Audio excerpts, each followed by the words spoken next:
Sean, as a communications professional, what did you think of Rahm's staging and his answer? So first, let me just start with Governor Newsom. I've never seen anybody be so bad at attempting to be authentic as he is. Governor Newsom is horrible at being authentic. He can't even fake it. I think Rahm, I don't know. Like I have mixed feelings in that because it was sort of it was a little bit of a weasel answer. Um, and I was surprised by that he didn't answer it better. And more, I don't know.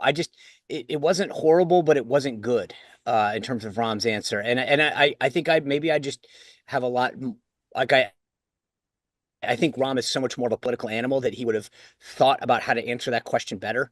But it just seemed like he looked like he was sitting in a cube at a private equity, and it did not come off well. And you have to know that you're going to get asked that question. I mean, that's literally the surprise it didn't come up earlier. Dan, I agree with everything Sean said. I thought it was horrendous. What did you think? I totally disagree. I look, the staging, like his backdrop looked like he was like Dilbert in a cubicle, but forget that.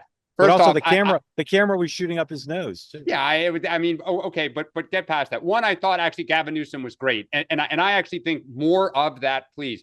Look, I watched Donald Trump on some of these, and he's stiff, and he leans over, and he's too like that's Trump.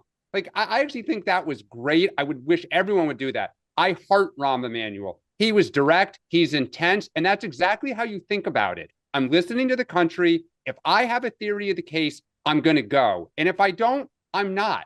And that's literally boilerplate. Ask ChatGPT what you should say, but, and that was what it would give you. But Sean, how many people? But also, wasn't it too much about him?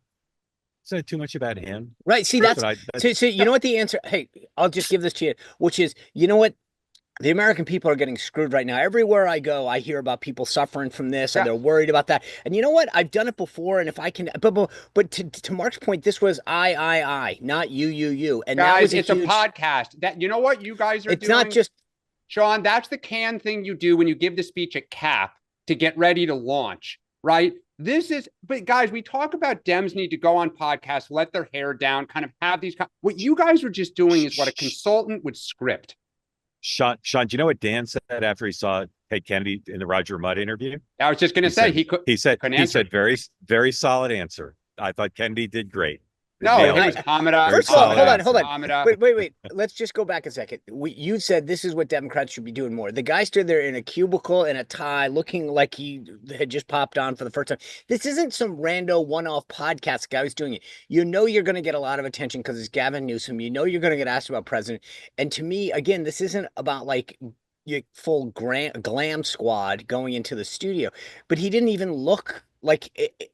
I don't know. To me, that was not the Rahm that I expected. You know what? I think the average person, they're F-bombing, they're cursing. Guys, if you do 50 of these in 3 years, no one's going to remember what Rahm Emanuel you're right. I agree. Because we talked about it for 3 minutes. No member of the two-way community will ever forget that interview. Hey, want to be part of the two-way community all the time? Hit the subscribe button. Great video clips like this, plus conversations like no other, full episodes, and more, always available on this channel. You got to hit subscribe to never miss a thing.